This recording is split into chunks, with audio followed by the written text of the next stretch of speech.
Look up in the sky. It's a bird. It's a plane. It's Superman. This is Dan Jurgen. This is Jason J. Lewis, the voice of Superman on Justice League Action. This is Mark Wade, writer of Superman Birthright. And you're listening to The Krypton Report.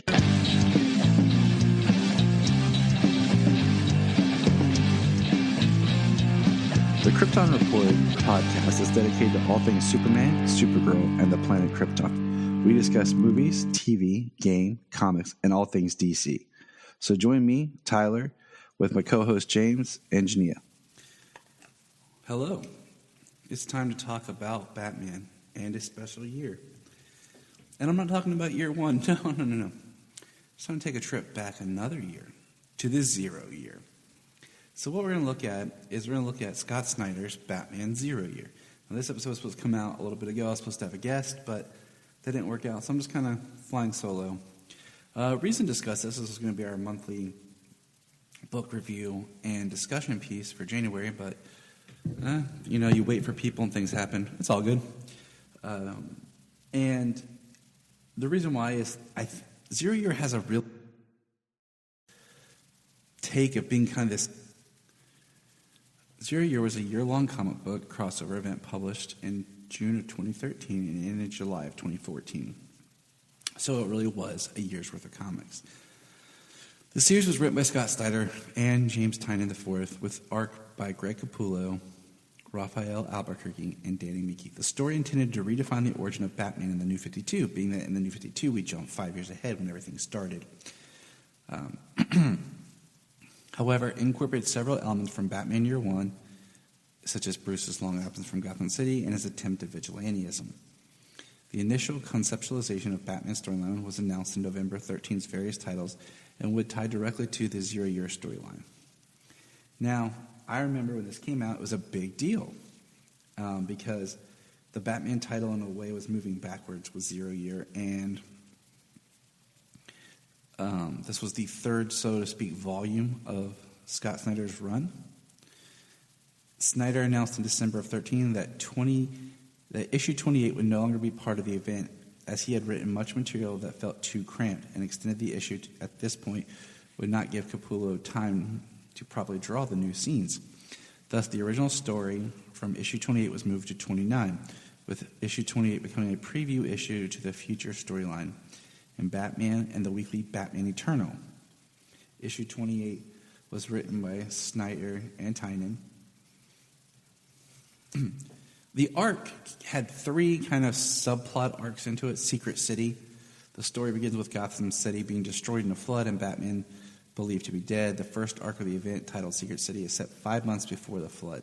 It begins with Bruce Wayne's return to Gotham after being gone for so long. We have the Red Hood gang he discovers and he fights with. We have the maternal uncle of Philip Kane, who wants to but refuses to take over Wayne Enterprises. In flashbacks, Bruce's father shows him a black orb used for showing a 3-dimensional map from which inside a building. Edward Nygma, Philip's strategist, tries to get Philip to arrange Bruce's murder in order to gain public sympathy and avoid power struggle. After Philip refuses, Edward hires the Red Hood gang to murder Bruce. In disguise, once again, Bruce rescues Oswald Cobblepot from the Red Hood and takes a sample of the gang leader's blood, but fails to find who it belongs to. After Bruce has an argument with his butler, Alfred, the latter leaves and Bruce meets with Philip, who, against Bruce's will, debuts him to the public. After Bruce retreats from the media, he meets with Nygma. He then goes to his brownstone, where he is attacked by the Red Hood gang. The gang beats Bruce to a pulp, and the leader tells him that the Wayne's death changed him too. Bruce then retreats to Wayne Manor, where Alfred treats his injuries.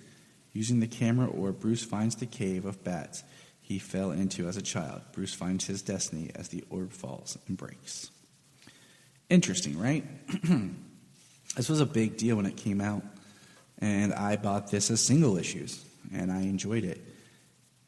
And it had tie-ins, and we'll run through those, and what kind of the legacy of this is. So, all right, let's go into Dark City. Dark City was the second arc. And this was about Bruce's first months as Batman.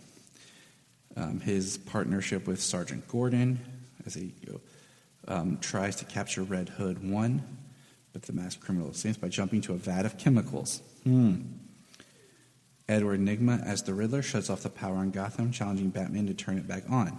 Soon the police find a body with bones twisted and grown out of its skin. Batman finds out a scientist working with Lucius Fox has created a program with similar effects. Bruce goes to visit Fox, but Fox stabs Bruce with the toxin, stating that the program was also his and that Dr. Death is coming. Bruce wakes to see Fox being attacked by Dr. Death. Bruce stops with the help of Gordon. Fox informs him that the substance he injected him with earlier was an experimental antidote for Dr. Death's bone toxin. However, the fight with Dr. Death puts Bruce in the hospital. Dum dum dum. The police then turn the power back on, only to find out the Riddler still has the power to flood the city by blowing up the reservoir. Batman destroys the airship but fails to stop the Riddler from flooding the city. Now, if anyone has watched the trailer for The Batman, we'll see some sort of flood-looking thing in the trailer. Thus why I think that Zero Year has an effect that may appear in The Batman. That's why I'm talking about it. And then Savage City, which is the third arc, and it's when we meet Duke Thomas. That's right, who would later become one of We Are Robins and then The Signal. Bruce is awakening in the Duke Reservoir, having removed the batsuit before falling asleep. A young boy whose life he had saved informs him that the Riddler has taken control of Gotham. Alfred tells Batman to return to Wayne Manor through the secret entrance in the now displaced crime alley. The Riddler spots Gordon and the men on the rooftop, sending drones to stop him. The Riddler destroys the building, but Batman stops him. Batman, Gordon, Fox, and the soldiers plan a way to stop the Riddler. The next day, the Riddler appears on the screen again to say that he will dedicate this 0 year to the people of Gotham. Batman, in a new costume, comes driving in on a motorcycle and accepts the Riddler's challenge in order to buy time so Fox can discover their location.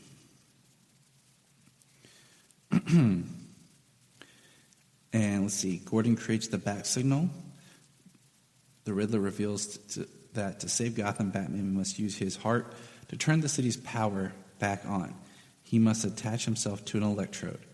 Batman successfully turns Gotham's power back on with the force of his own pulse. 1 month later, Gotham is back to normal while the Riddler is put in Arkham Asylum.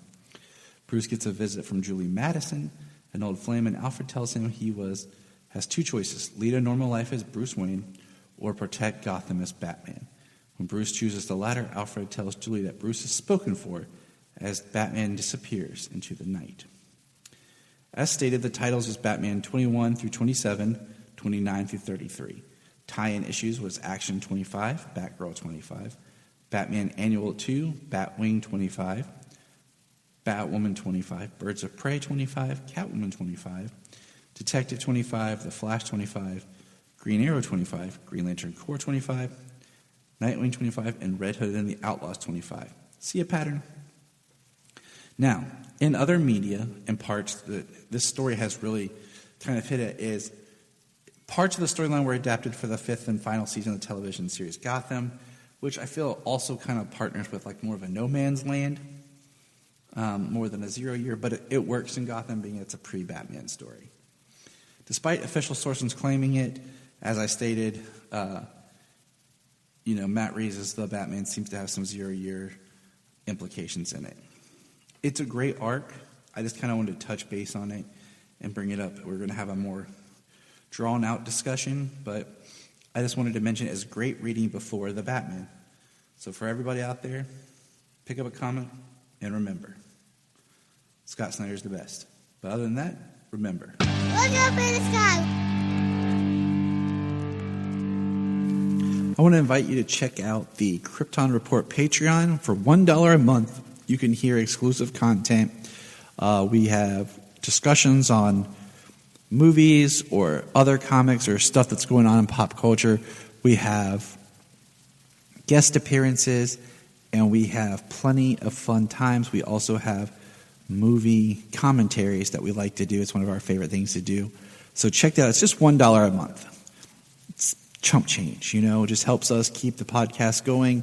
We're not here to make, money off and get rich. It's just nice to have a little help, to pay the bills here. So $1 a month. Come join us on our Patreon. Krypton Report, patreon.com. And if you want to have a good time, keep listening to the Krypton Report. If you're enjoying this podcast, here's some of our favorite podcasts to check out. Digging for Kryptonite, The Aspiring Kryptonian, Superman the Animated Podcast, The Last Sons of Krypton, The Geek of Steel, The All-Star Superfan Podcast, It All Comes Back to Superman, and Superboy Legacy, Supergirl Radio, and of course, always hold on to Smallville. Check all those out, enjoy those supercasts, and remember, keep listening. The Krypton Report is a Tears production. We thank you for listening and enjoying, and please support us on our Patreon account, our TeePublic store, and check out our social media. Always remember to look up in the sky.